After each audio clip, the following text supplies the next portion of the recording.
Every team, every topic, everywhere. This is Believe. Welcome to Sugar Coated Murder Podcast, a brilliant true crime podcast hosted by two zany sisters, all while baking up delicious treats in their kitchen. Here are your podcast hosts, Karen Devaney and Ann Varner.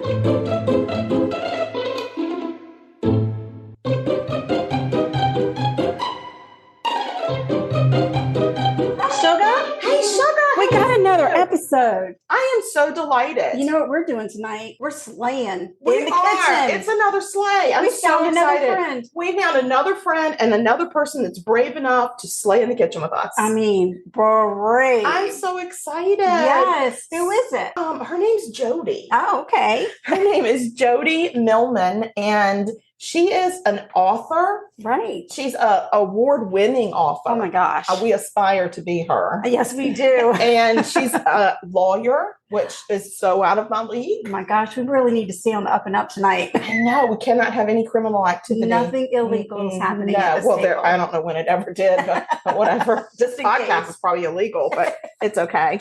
Welcome, Jody. We are so happy to have you with us. Hey, Karen. Hey, Ann. How you doing this evening? Doing good. We are so fine. If we were any finer, it'd be illegal, and then you would be involved. Oh, Lord. There we go. There we go. Jody, tell us a little bit about yourself. Well, I know you gals are down in Charleston. I'm at the other end of the northeastern coast. I'm in Poughkeepsie, New York, which is about an hour and a half north of New York City on the Hudson River. And I grew up here, spent some time away, lived in Syracuse, where I went to law school, New York City, where I went to law school. And then we lived in Ann Arbor, Michigan for a little while. And you know what? I never was so glad to leave a place. That's how I felt about Maryland. Yeah. No offense to people that live in Maryland, but not my cup of tea. And we were ready to bolt out of that place. Well, you know, it's.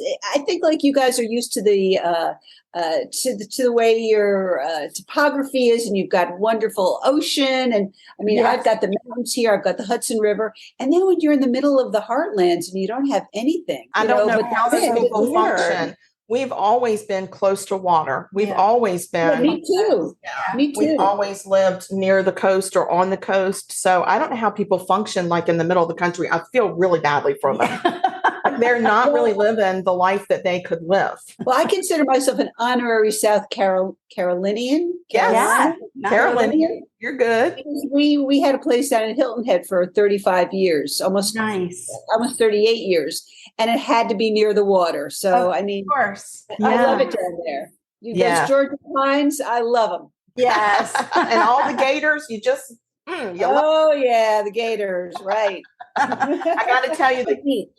Yeah, me too. We do too. As a matter of fact, a couple nights ago, we were out on the beach after work for a beautiful sunset. It was so gorgeous. We were out there trying to write a little bit. Right. But we took the laptop out there and sat, and my family went, and we really love to do that. My whole family is out there at the beach. They're out there today. Yes. How about that? They'll leave me behind in a minute when it comes to the beach. So, yeah. There's a lot to like about the beach. I mean, I would even go when we were down there in February. I would go down to the beach and I would be in the water. Yeah. I didn't care. I'm here. I don't care. It's going to be warmer than New York. I'm in the water. So, that's very true. And honestly, when you're in the water in February, there's less chance of a shark attack. Okay. I don't know if that's true. I just made that up. Not believe a word she says when it comes to your safety. You probably okay. No, I like to make things up, but it sounds really good. It does. Sounds like no shark attacks in February. Yeah. I think I'm just declaring it. Okay. So, Jody, let's hear what is your claim to fame? Well, my claim to fame, you mentioned that I'm a lawyer, and I do you want to talk about the book or just talk about me for a little while? What would you like to know about? Because it's interesting because I would have to say my law life and my writing life are so intertwined with each other, both teaching me how to write, which is really kind of interesting because I think that lawyers are really storytellers, if you think about it. Yes. Because when you are presenting a case to a judge or a jury or to the other side, you have to tell your client's story. And so over the years, I practiced for many, many years, I found myself not being more fictional in what I was saying, but just, adding intonations and just trying to make my presentations a lot more interesting. Right. Sure. So you added a little drama to it. Definitely drama. Because I practiced matrimonial and family law. So, we can't have any more drama than that, right? That is so true. My gosh. Yeah, I agree. I think lawyers are definitely storytellers. Anytime they get up, I love to watch real life courtroom dramas or whatever you call them. TV, because I really love to watch the different attorneys from both sides tell these stories that you believe both of them because they're so good at the storytelling. And then it's like, how would I ever be a juror? Right. How would I make it? Like, I believe it'd be the last person that talked is going to be the winner. Right. Like it's going to have nothing to do with the case. It's just going to be what attorney I thought put on the best show. You cannot be a juror. She's out. She's out. You're disqualified. Right? Note to self. Yes. If you think about it, there are two sides to every story. And, it's the job of let's say if you're doing a criminal case, it's the job of the criminal defense attorney, to paint your client in the rosiest picture. And then on the other side, it's the prosecutor to make him look like a villain. So it's the juror's job or the trier of facts job to decide, who's not necessarily who's telling the truth, but you're right, who's more convincing. Yeah, right? It is. It comes down to being convincing, and that is putting on a show. So was it a natural progression for you then as a lawyer to decide to write a book? Was there a certain point where you were like, I've got to write this book? Actually, the answer is yes, because both of the stories that I've written about were stories that were inspired by crimes which I had a personal brush with. Right. And the first, my debut novel, which is The Midnight Call, and that's being re-released by my new publishing company on October 11th, tells a story. Actually, it was inspired by my history teacher, by my junior high school history teacher. And he was like an incredibly charismatic guy, and he really made world history interesting. When we were studying China, he'd dress up like Genghis Khan. If we were studying American history, come in like Robert E. Lee. Here was a guy who was really dedicated. He was very dedicated to his craft.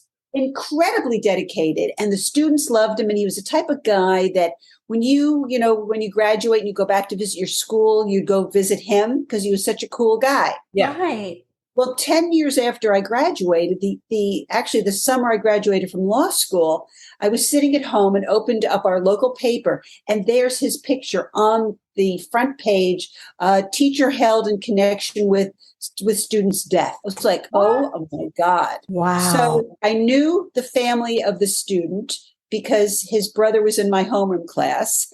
I knew all the attorneys. I knew the judges. I knew everybody. And I knew the killer. Yeah. Uh-huh. That's crazy. Oh, the killer, Yeah. And what was weird is that at the time, as I've grown older and as I've written this story, I keep thinking back to what kind of danger were all of me, all my friends and my classmates in. This guy snapped. Why did he snap? In 1979 and not 1969 when I was sitting in this class. You're exactly right. It makes you feel like you really have dodged death. Yeah, dodge the bullet. Yes. Yeah, definitely. Oh my God. That is a literal thing right there. Like that is, that you can't get more of an epitome of an example of that. Exactly. So I kept thinking, after as I was following all of this, I was going to the courtroom, the courthouse and getting, the records and pulling things out and collecting a file thinking, someday I'm going to write about this. Because it's such an incredible story about how we don't know the people that are closest to us. Do you know what I mean? That who do you really ever know? Exactly. And there's a term in criminal psychology that's called the mask of sanity. Mm-hmm. And that mask of sanity is what people how serial killers are able to just live amongst us and to it's that mask. We all have different masks, right? And so their mask that they present is not themselves. It's not the real person. It is what they need to do to convince other people that they are just like them. And that is an actual term. It's the mask of sanity. And I think that, we all have a little bit of that, but I think killers have an extra dose. An extra dose. That's right. Mm-hmm. Mm-hmm. Yeah. And this gunlight, this teacher was actually acquitted of the crimes. What? Because in New York, he was determined to be criminally insane and unable to stand trial. So instead of him going to jail, he's been sent to a psychiatric center, forever.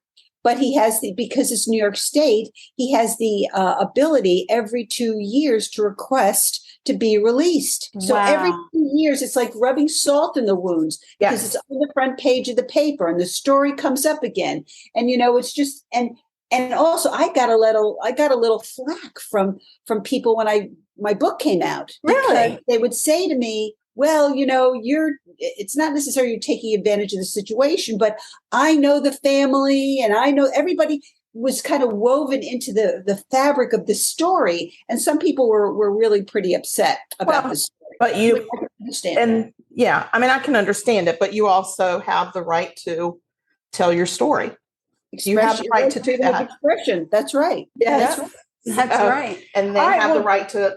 We're going to really dive into this. Yeah, this is so fascinating. And I did listen to the audio version of The Midnight Caller, so I'm very excited to talk about it with you.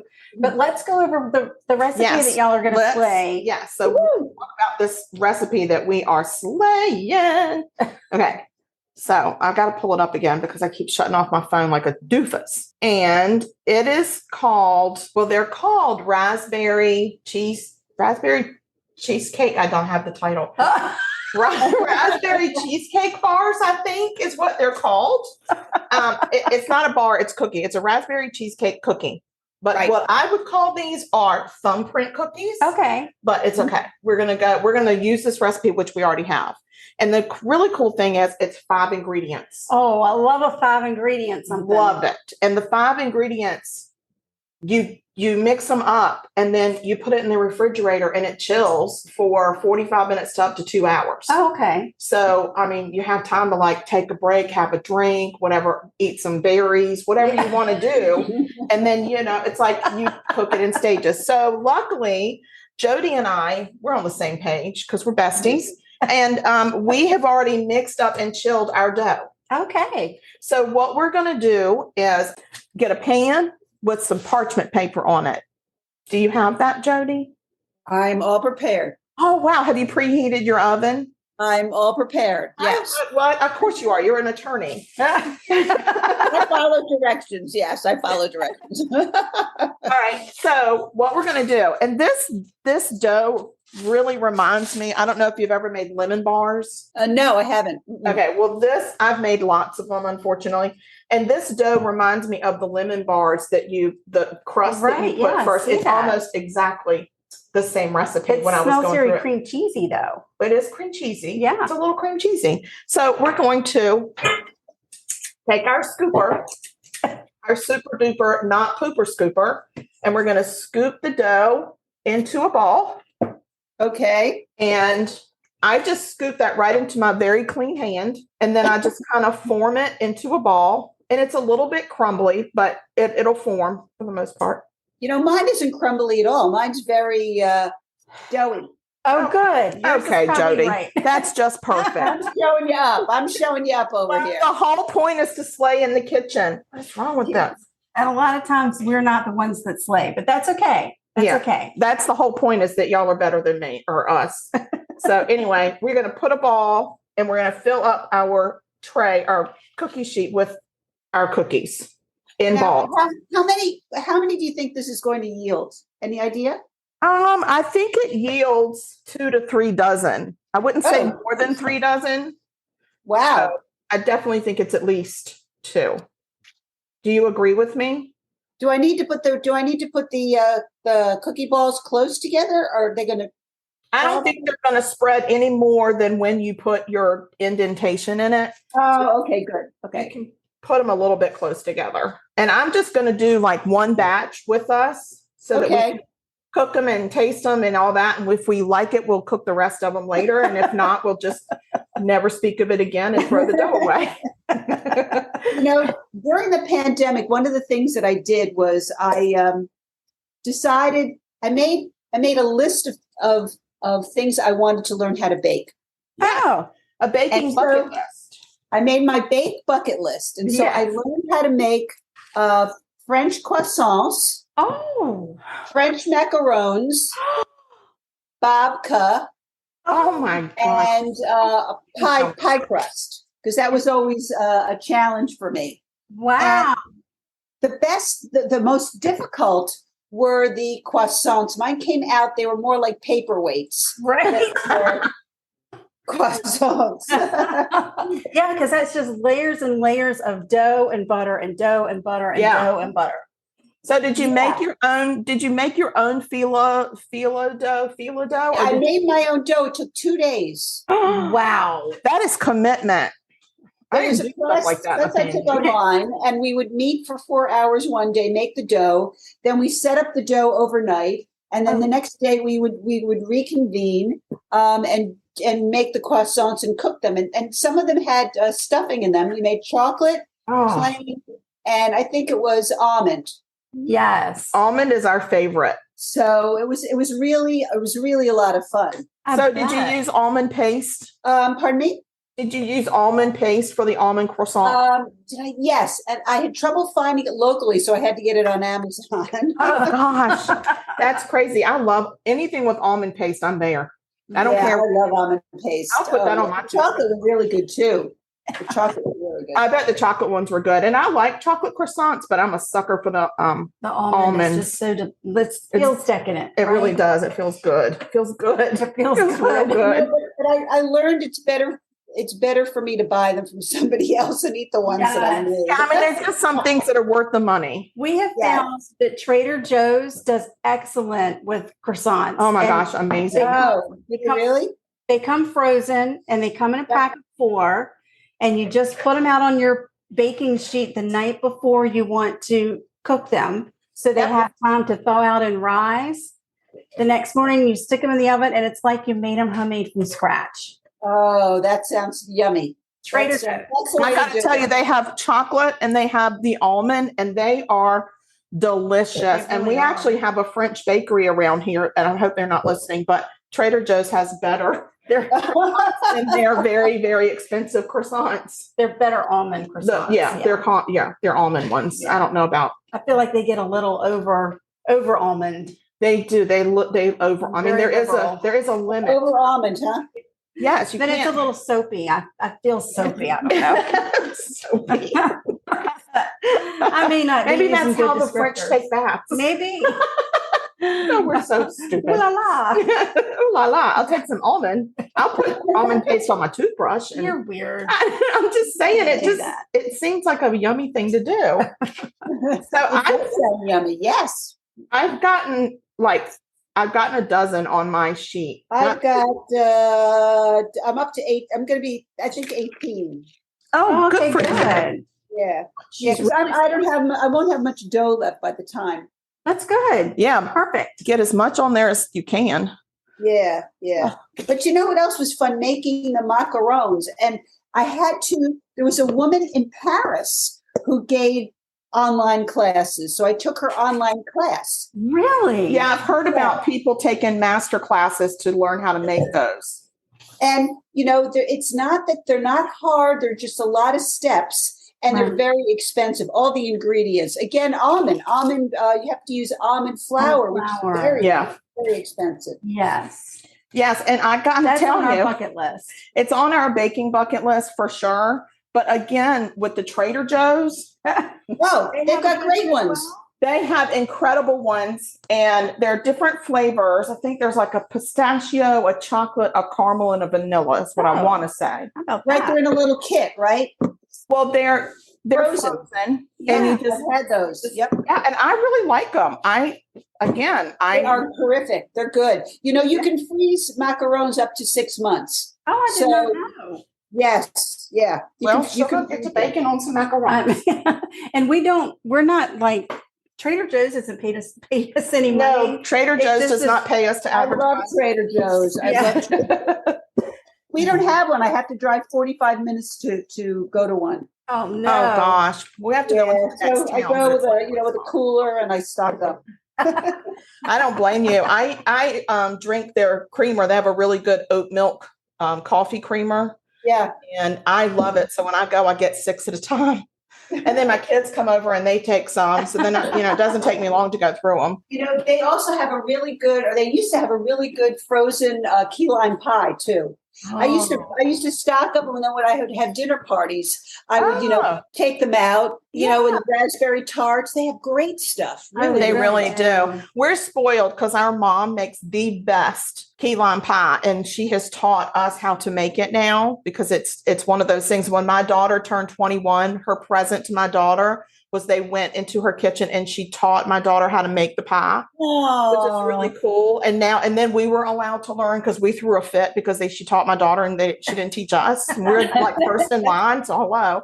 So now we have her recipe and we can make it. And she makes it with the meringue and everything. And it is so good. Yeah. She's taken a few recipes and merged them. Yeah. It took her like a year to develop her own recipe. What does she use for the limes? Does she use fresh lime? What does she use? Does. If the key limes are in season, she prefers fresh key limes. And that must be out of this world. Yeah. It is so good. And then if we can't find the fresh key limes, we use Nellie and Joe's key lime juice. Yep. They're the best. Yeah. If you can't find it, that's what I use. Yep. Yes. Yep. Yes. So it definitely is. All right. So you have your cookies on. I have my cookies. Yes. Okay. So we need to put our thumbs in the cookies. Now that I wash my hands. Okay. Yeah. I'm just using this little spoon to be like a thumb. Okay. I mean, you can do it either way. I just don't like it. I have a little spoon. Look at that. So I'm just going to, and I'm just going to press a little, just make a little indentation in it on each one. Oh, yeah. That makes a little well. My cookies turn out to be a little sticky. I don't know why, but mine are sticky too. And I think it's just the dough. I think it just has so much cream cheese in it. And butter. It's really butter and cream cheese with a little. Oh my God. Yes. I was watching it get mixed up and was like, whoa, this is mostly butter. It's very little flour compared to. I know. Very little flour and not as much sugar as I thought it would be. But I guess we're going to get the sweetness from the preserves. Oh, there was still enough sugar. I think there was enough sugar. Oh, that's true. It was a cup. It was a cup of sugar. That's enough. But it was only a cup of flour. And that's what I was like, well, how's this going to work? But it seems to be okay. It's just beautiful. They taste good too already. So once you have all your little indentations, just add it says a teaspoon. I'm just going to use this little spoon and kind of. Oh, okay. We cook it with the jam in it. You sure do. You put your little jam in it and you're using apricot. And I'm using blueberry. And if we lived closer, we could make a beautiful plate of cookies because it would be. Yeah, we could. A rainbow, like a rainbow. There we go. Isn't this fun? I love it. We appreciate you being willing to bake with us. Not everybody will bake with us, but we have had some people. We actually taught a man over in the UK how to make vanilla scones. Wait a second. Isn't that where they come from? Yeah. Yes. But he's a bachelor and he just didn't know how to make he's not really a baker, but he is now. He has the recipe and he uses it a lot. He takes it into work and everybody asks when the next batch is coming. So he's got a lot of use out of that. But yeah, he was really excited to learn that recipe. We also taught a Bigfoot enthusiast how to make a key lime pound cake. We did. And he made a key lime pound cake with us and he did such a great job. But he was a Bigfoot enthusiast. He doesn't call it hunter. He calls it a researcher. But he said, I'm not hunting to kill anything. I just want to know about it. Did he ever see Bigfoot? Oh, yeah. Oh, he's had lots of run-ins with. What has he got? One of Bigfoot's toes or? He's got a phalange. A phalange. Okay, all right. Now this is starting to sound a little fishy to me. Yeah. Well, actually, he was written up in the paper and everything. A museum came and carbon dated it for him. Wow. It was pretty old, but he spends a lot of time. He's in Florida, and he spends a lot of time out in the wilderness of Florida. Yeah. And he has run into more than just Bigfoot out there. He's run into some different cryptids. I guess that's what Bigfoot is, in the cryptid category. And there may or may not be some psychedelic. I mean, he does enjoys in his tea or. Yeah, I mean, he does. I mean, I can't fault the guy. Before he has to go out and battle the mosquitoes, he needs a little bit of a little nature, a nip of nature. He has a nip of nature. Yeah. That's what. And so, I mean, so I think that makes him a little bit more in tune to the language of the Sasquatch. He's on the same wavelength to pick up the sound. I thought the Sasquatch was like out in Washington State or out in the No, he's everywhere. He's in a lot of places. He's almost like Santa Claus. Like he goes everywhere. Yeah. We've had a lot of like the Loch Ness Monster, that's everywhere too. Every lake, every river has something, Yeah, we've just got gators. Well, lately we have had some Sasquatch sightings here locally. Some of the power guys, right? Working on the power lines. Yes. The nest. They've seen the nest and they've heard the calls of Bigfoot. Okay. A cell phone or anything. I'm not sure how the Sasquatch called them, but it's fine. They heard the call. Right. And I'm not one to question. Everybody does their own thing. It was a knock.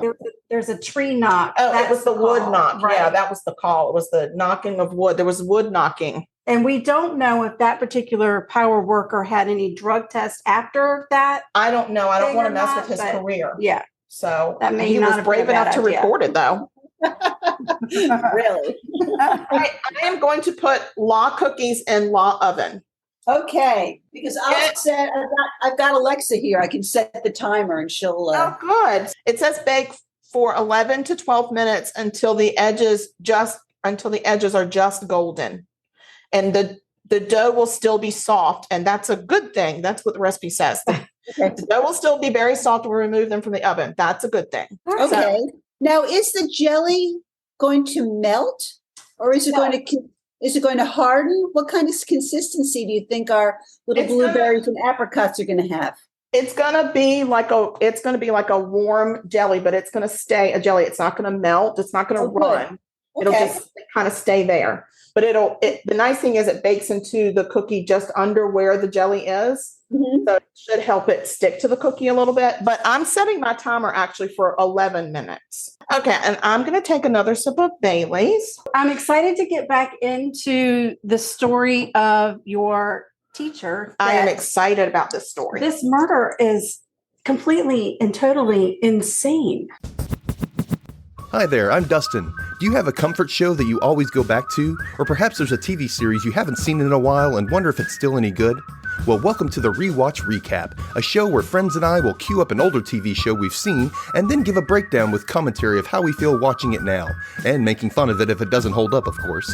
Dropping episodes weekly, it's easy to rewatch along with us. We'll be focusing on shows from most any era, so suggestions are always welcome. It's sure to be fun, so be sure to check in with us every Monday on the Rewatch Recap. It was really a random killing. It was the victim and the perpetrator never knew each other. It was totally and completely random. So he just snapped one night? Like, what kind of a home life did he have? Well, as I understand it, the kids, he had a house and there was like a service drive that was behind it. Mm-hmm. And there were some kids who were out in the back, and there might have been, a fight or kids joustling each other. Mm-hmm. And he opened the door and he just said to one of the kids, "Hey, you want to come in, and have a few drinks and let's party." And then the kid was never seen again. So how long did it take for somebody to, what happened to the body? Well, he murdered and mutilated this kid. I'm not going to go into all the gory details, but it was really very gory. And then he placed a call to a friend of his who was a local attorney, a male and said, look, I've just killed somebody. I really need your help. And the attorney came up to see him. I think what happened was the attorney lived about an hour away and said, look, I'm going to call the rabbi. And this guy, the murderer, wasn't Jewish. He said, but he was part of their social circle. I'm going to call the rabbi and have you talk to the rabbi. Oh. So the rabbi got involved and this guy's parents got involved. It was like almost like an intervention that came and went to this guy's house, and he turned himself in. But that's when the game started. I mean, it was like a game started, because what happened was in order to get the charges dismissed, the teacher alleged that this attorney he called violated his attorney-client privilege by notifying his parents and notifying this rabbi as to what had happened. Right. But it turned out, and I don't want to give any spoilers about my book. No, don't spoil it, but this is fascinating. But that's the whole crux of the story, is that this person, in my book, it's a gal named Jessie Martin, and she's a young pregnant attorney. The teacher calls her, and this teacher was her mentor, her friend, someone that, kind of groomed her to be an attorney, and her father's best friend, very close friend. But then in order to gain his freedom, he chooses his freedom over her and accuses her of violating her attorney-client privilege and jeopardizing her life, her relationship with her partner, her job. I mean, her life goes down the drain because of this mentor. Yeah. So, it's just all about relationships. Yeah, it seems like it. Yeah. That's really cool. How much of the book is reality? Obviously, that you've created the characters and developed the characters, but did that same scenario happen to the attorney that initially helped him? Well, some of the law and procedure that I describe in the book parallels the truth. Okay. But what I do is, when I write my books, because they're inspired by local crimes, I just take the seedling. What if this happened? Sure. And I insert my characters into that scenario and see how they kind of scramble around and how they handle that situation.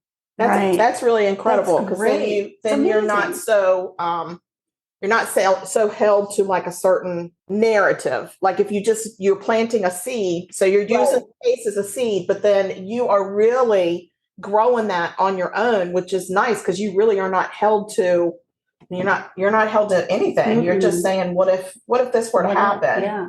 Right. That's fascinating. Right. That's so fascinating. So after you wrote the book, did you hear from him at all?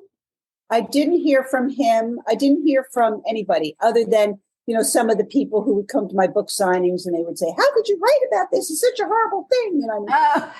But I never, and people ask me, did I speak to him? Did I get in contact with him? No, because it's not his story. Yeah. Right. You know what I mean? It's about a teacher's story, but not this particular teacher's story. Right. So you didn't hear anything from like the victim's family then? You didn't have to go through any of that? They've long since left the area. Right. Okay. Okay. That's good. That is really it is a wonderful book. Wonderful book. Thank you. I appreciate that. Very. The one that just came out in April is called Hooker Avenue. And again, I had a relationship with that particular crime, because in 1995, my business partner, I bought a law office in downtown Poughkeepsie. And we didn't know, but it came with a problem. And the problem was that the building had been vacant for so long, we bought it from the bank, that it had become a gathering spot for women sex traffic workers. Oh, okay. So when we would go to the office, they were like hanging around our stoop and hanging out on our front porch. And we'd have to say, girls, please, can you take your business elsewhere? I mean, they were nice enough, but then, but they were not harassing our clients, but they were, they were, soliciting them. So we kept calling the police and saying, you got to help us here. You got to give us a hand. Yeah. So the police didn't do anything initially. Right. And then the girls started disappearing. Oh, no. And then we discovered, so this was 95, we bought the building. In 98, we discovered that there had been a guy who was stopping in front of our building or by the corner, picking up these women, bringing them back to his house and murdering them. Oh, no. Oh, my God. So he was a serial killer. He was a serial killer, but they didn't know it because what happened was these women, the families reported these women missing. Sure. Right. But they would fall through the cracks because that one would be reported over in Beacon, New York, where they lived. One would be reported in Newburgh. One would be reported in Hyde Park. And there was no connection. There was no communication between all the different cities and towns to say, hey, do you have a missing girl? Hey, do you have a missing girl? Hey, do you have a missing girl? Until the families got together in 1998 and went to the district attorney's office and said, look, you haven't done anything. We have 8 women who are missing. You have to do something. You have to find these women. 8 women. Whoa. That's really sad. Over a 2-year period. The police did nothing. Nobody did anything. So they formed this task force where they brought in the FBI and they brought in the State Bureau of Investigation and they had, helicopters. They had everything going on and they couldn't find anything. They couldn't find anybody that they thought could possibly be responsible for the disappearance of these women. So then a woman shows up at one of the local Sunoco stations and she's beaten to a pulp. Oh. The owner of the Sunoco station calls the police and says, look, I've got this woman here. I really think you have to investigate. So they send the cop cars over. They do the investigation. And this woman describes this guy named Kendall Francois. Well, it turns out that they had previously brought him in 6 months ago or prior because another prostitute had complained that she'd been beaten up by him. Oh my gosh. So they bring him in, they're interrogating him. And I heard this from the district attorney. She's sitting there. And then all of a sudden, okay, he admits, he beat this woman. Then he admits he's got 4 women buried in his house.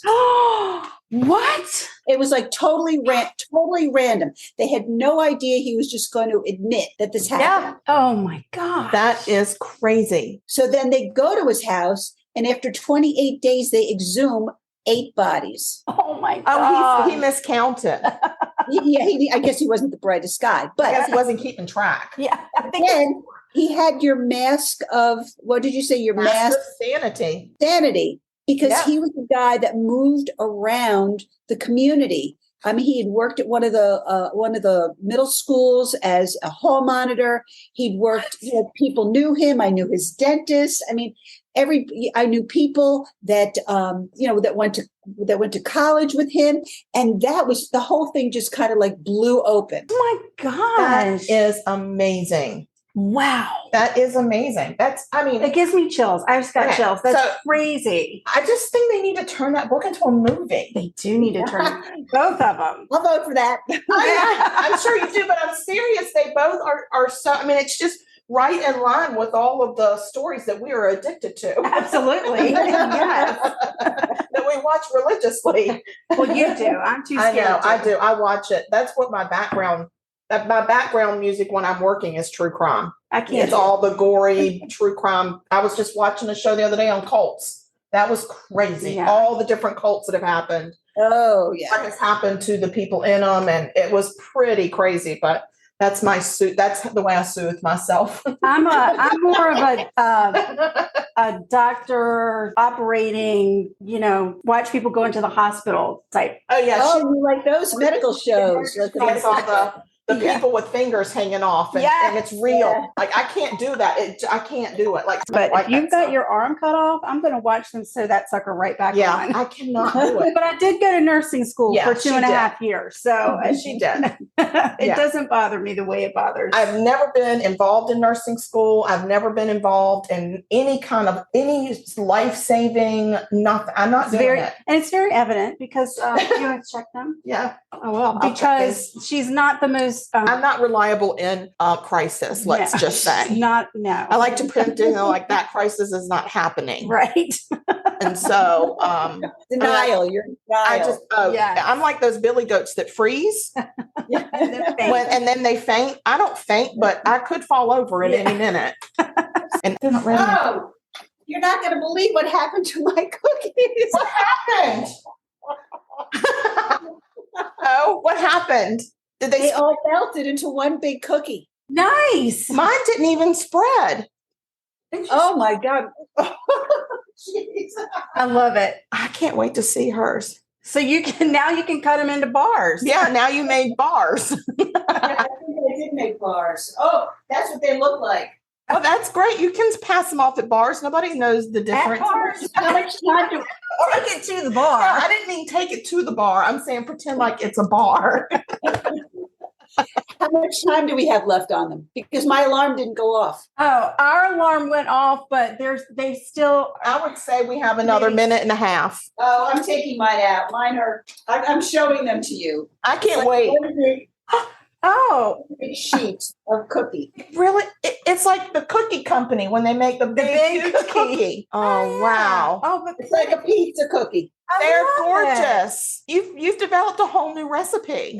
I think so. I think you can. Probably bar. You're right. There probably could be bars. Yeah, I think that you absolutely. can just use a pizza cutter and cut those. Yeah. I could have over whipped them. Sometimes it happens if your butter's not really cold when you're going in. So if the dough wasn't really cold going in, sometimes the butter, if it's already soft, it'll melt a little bit more when you stick it in the oven. Yeah, I think that's Still probably gonna what taste good. happened. They're still pretty. They're beautiful, and you can just use a pizza cutter. So. Yeah. Yeah, just cut them like a pizza. And I mean, I think you've got I think it's a whole new recipe. I think it's perfect. There I we think they're go. gorgeous. Yes. Isn't that funny though? We followed the same steps, Yep. and yours are probably going to turn out to be gorgeous, and mine turned out to be the pizza. I don't know about that. Yeah. Because my balls weren't gorgeous. But I mean, and typically I would have gorgeous balls. Oh, I don't know that we should be talking about balls. Cookie balls. Where's your brain? The sun is still up. The sun is still up. We don't talk about that until the sun goes That's down. right.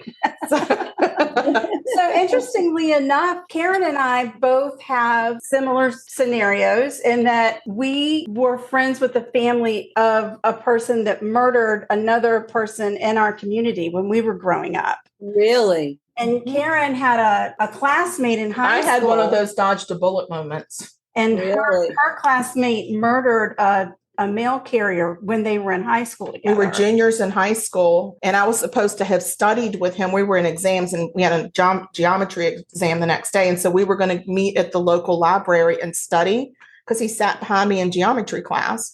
And at the end of school, we were on half days. I told him as he was getting on the bus, I've changed my mind. I'm going to go lay out by the pool because that was where my priorities were, because that's why I'm not an attorney. Right. And and so I didn't meet him that night. And that afternoon, after school, about 4:00 in the afternoon, he jumped in. The mail carrier was turning around in their driveway, and he jumped in her car with a hunting knife, and he ended up stabbing her 64 times and slitting her throat. Oh my God. Yeah. Well, he was just angry that you didn't meet him that day. Something happened. There was definitely some sort of a snap that happened. He definitely snapped. Wow. But we've gone and gotten all of the court documents as well on that case. Mhm. And I actually found the psychologist report because he was a juvenile. He was 17. He had to see a psychologist and meet with the psychologist to see if he was sane enough. I mean, that's an automatic thing in Virginia. I don't know if it is in every state. Hold on. Anne's taking my cookies out for me, but I'm in the way. Look how beautiful they are. Look how beautiful they are. Look, those are cookies. I guess, I don't know what, because I thought I didn't do it right because my dough was so crumbly. Yeah. I don't know what happened to my day. And you know what? It's could be a humidity thing. I mean, who knows? Cooking is just practicing. It's it's not a science fact. It's just we're going to give it a try. So, but anyway, so I got the court documents and reading the psychologist's report. He was a ticking time bomb. Matter of fact, he had a couple of run-ins in the community that had just been handled very quietly, either not in court at all or with our principal, but he never brought it to light that he was having any problems at our school. So this is a guy that, I mean, he was my buddy, like he was my math buddy. And, he played football and I was a cheerleader. We never had a romantic relationship, but we were friends. We were buddies. And so it just, when it happened and the next day, my dad came in and woke me up to go to school the next day and told me that he had been arrested because he murdered a lady. I didn't believe him. I was like, they've got the wrong guy. It took me months to come to terms, but I kept saying it's going to come out. They have the wrong guy. They have the wrong guy, but they didn't have the wrong guy. Like the knife that he used to kill her, he had washed it off in the kitchen sink and put it in a tackle box under his bed, and they found it and had her blood in the handle. So it's kind of hard to say it wasn't him. So, but he actually went to prison for life. He got life plus 60 years because he kidnapped her. And he died in prison when he was 40, because prison life is not, he went into prison when he was 17. So, he went to jail. And then once he went to prison, I think he was 18. He actually confessed right before the trial started because he just wanted to save his parents from, they were, of course, having a really hard time. His mom was a bus driver at our school. So it was crazy. But that was just one of those dodge the bullet moments. Yeah, that was definitely a dodge the bullet moment. That stays with you. That stays with you for the rest of your life. Sure, it does. It just never leaves you. So I think about it all the time. It just pops up, the memory of him and us laughing, and I can hear him laugh. And then I get this picture of this monster, and I'm just like, he walked me on several occasions after either a football game or when we were painting murals for our prom. He would walk me to my car at night alone and make sure I got to my car, because we were in dark parking lots, and he'd put me in the car, lock the door, and send me on my way. Yeah. He was such a nice guy. Yeah. Which is kind of what I got the feeling that the school teacher was for his students, this nice, fun, loving teacher, that they didn't see this dark side of him. They didn't. And nobody saw that. As you said, he had that mask on. Right. Yeah, and that's where I learned that term. That's where the monster was hidden underneath. Yeah. Right. It's just crazy, and you wonder. You walk around every day, and you in the grocery store, am I standing next to a person whose mask of sanity is about to disintegrate and fall off? And what could happen? It's crazy. And that's just the psychology of humans. But where I heard the term the first time is when I read the psychologist's report. He talked about Scott's mask of sanity and how it had been more and more difficult for him to keep it together. And so it was just a matter of time. So I could have been his victim. Yeah. If I had met him. That's right. That's right. But I also have thought for many years, if I had met him, maybe that woman would not have been killed. You could. Yeah. But it was so random. So it was just crazy. Yeah. It's crazy that there are people out there that have just dodged the bullet. So you say, that it hits so close to home with the murders. So can you tell us the status of these two people without giving away anything in your book? In real life, the serial killer died in prison. Okay. And that was in 2014. He died. All right. And then the teacher is still in a psychiatric hospital. Okay. And, every 2 years we hear about the case and wonder if he, it's like, who was it? The John David Chapman who killed John Lennon? He just came up for parole. Yeah, that's right. Yeah. He sure did. Yeah. And again, I guess for the 11th time. And for the 11th time, they said no. People, they have the right to petition, and they do. Right. But with the teacher, though, if you think about it, a teacher is surrounded by so many vulnerable students. Oh my gosh. I'm surprised I'm surprised that he actually snapped and lured a kid that he didn't know in, when it would have been so much easier to lure a student or an ex-student or a parent in. It's just, it really does speak to, something must have popped. I don't know. Right. That night. It's just crazy. I went on to Murderpedia when I was finished listening to the book and read about him in real life. And I was like, what? What happened? What happened there? They don't know what happened. as much as you can have all of the specialists, and all the experts in the world, but you can't explain what goes on in the human mind. No, but it doesn't even sound like he was exhibiting signs prior to. He wasn't. It just one day he was this great teacher, great with the kids, very involved in the education process, and the next minute he's murdered an 18-year-old. And that's what's really what blows my mind, because so often once the person pops or whatever, they go off their rails. A lot of times you'll have people coming out of the woodwork saying, oh yeah, I mean, remember when he was a kid, he used to light cats on fire, or, he used to mutilate animals, or, you know what I'm saying? I mean, that's the thing, is usually that happens. Like when this guy, Scott, got arrested, I mean, there were people that were, but the other cases came to light, and, there were other people that were saying they had run-ins with him and stuff like that. But it doesn't sound like that happened for this teacher. No, it actually, what happened was that when he started to apply for release from the psychiatric hospital, people started popping up saying, oh, he sexually abused me. Oh, he's a pedophile. He kept all of these things really well hidden. In fact, one of the guys, this is when Oprah was on the air. I mean, how many years is that? 20 years ago, she did a thing about male victims. Yes. One of his victims popped up and spoke. Really? On Oprah's show. Oh, so my gosh. over time, people started to, bring out episodes that they'd had with him. And fortunately, that's what's kept him in the hospital, because otherwise he's exhibiting being, the model, of course, prisoner.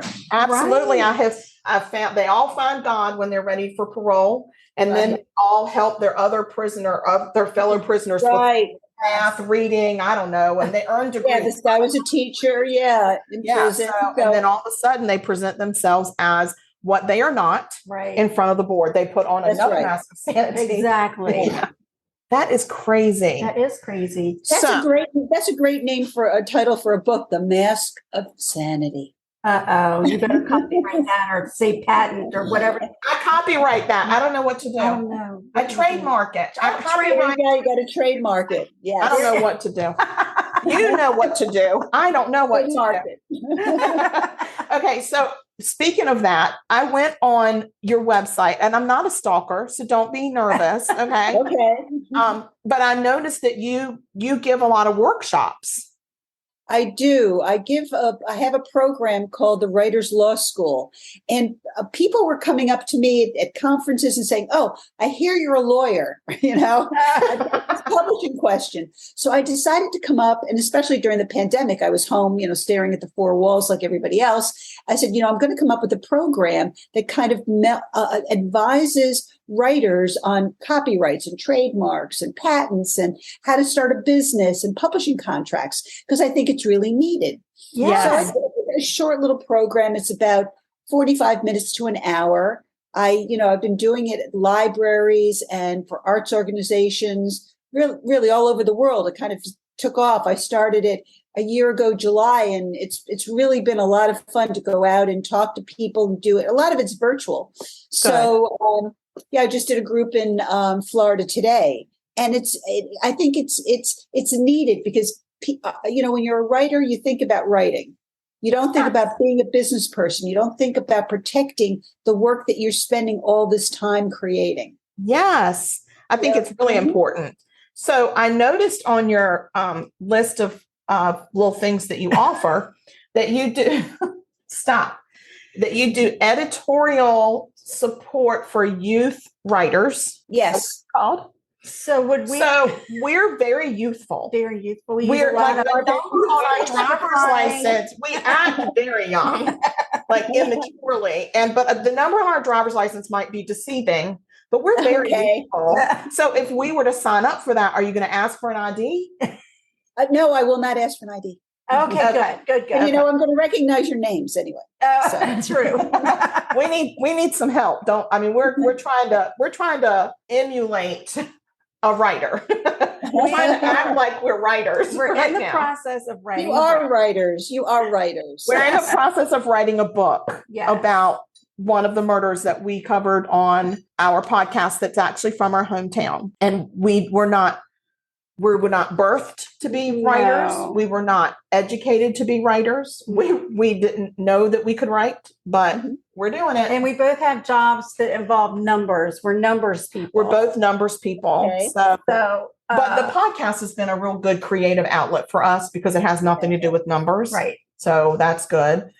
And so now we're writing this book and we need workshops. we need some There workshops. you go. There you go. Yeah. Well, if you go on my website, you'll see the list of all the dates that I'm giving them, and you can sign up. A lot of them are for free. So Yeah, I saw that. Yeah, I didn't see anything that was out of our price range. Believe me, I There was you go. looking. I was like, I'm going to find the one that's $300 and say, why are you charging $300? And I couldn't find it.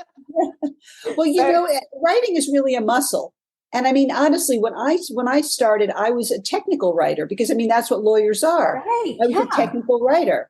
So I had to go, I went to Thriller Fest and I learned, you know, what is a story arc and, you know, how, you know, exactly the plot, where things should happen in your plot.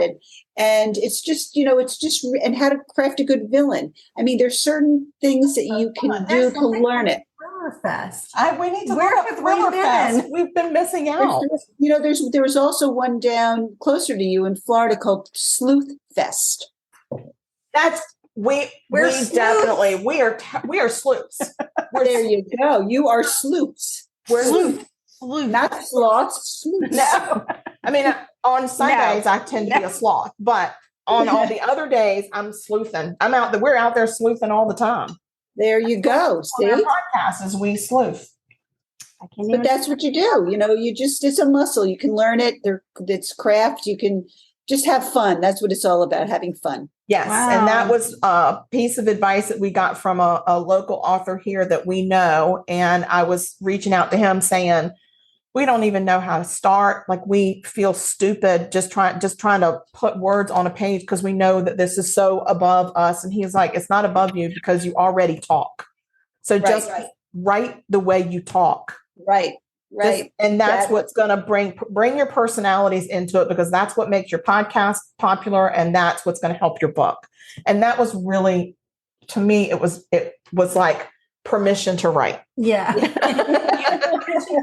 Yeah, I just needed somebody to say permission to write. An So now author we have that's it. actually sold books is telling you you can do it. Yes, absolutely. So, but anyway, we're in awe of your books. Oh, thank you. I appreciate that. Fantastic. So Not my cookies, though. My cookies are nothing. well, let's taste them. Why don't you pizza cut one and let's taste it because it might taste better than it looks. Oh, yeah. Let's see. Okay, I'm getting the pizza cutter. My shiny red pizza cutter. I love it. Get in my mouth. This is weird. Don't say that.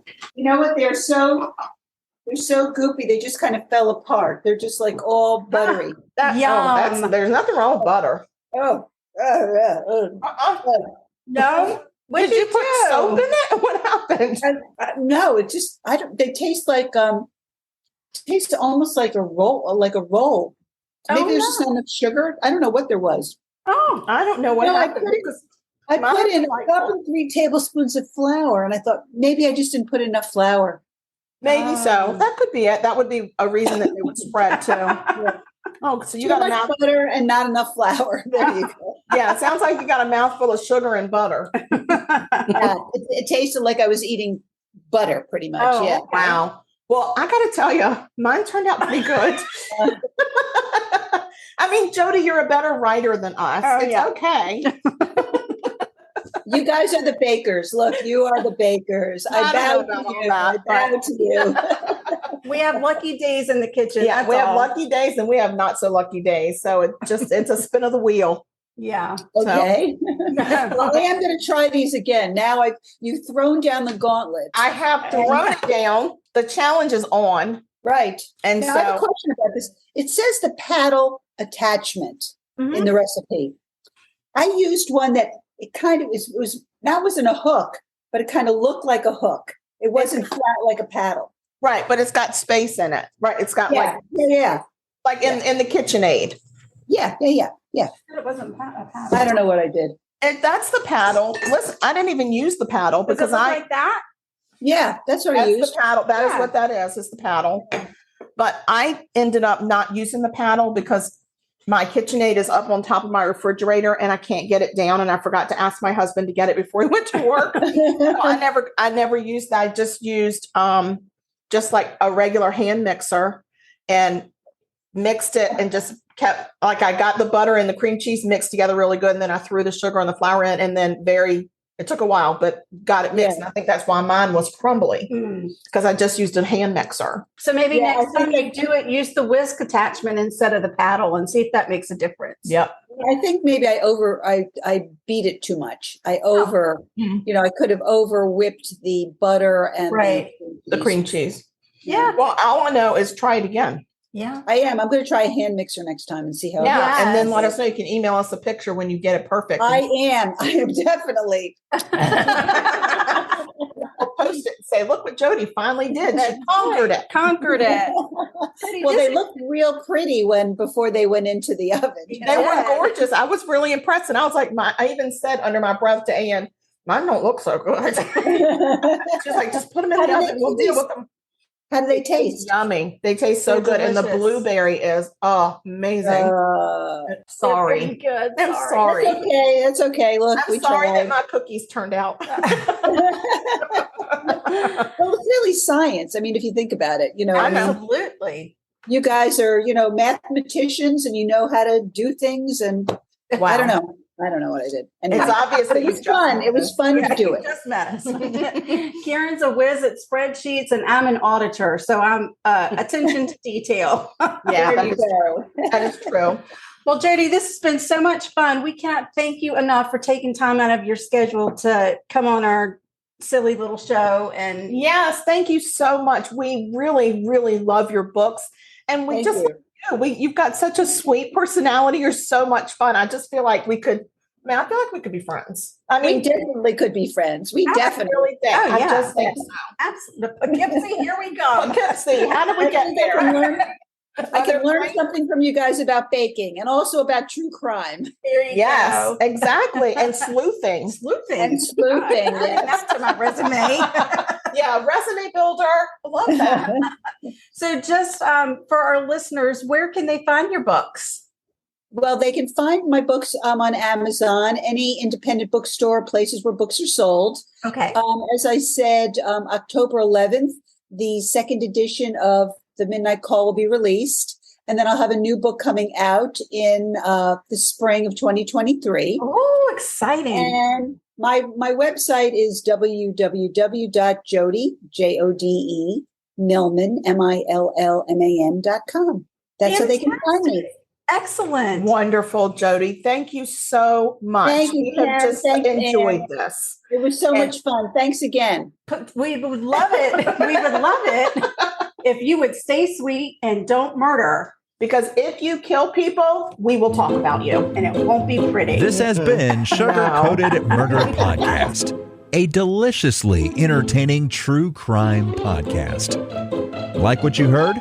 You can always explore past episodes by visiting sugarcoatedpod.com. Don't forget to like our Facebook fan page and share with friends.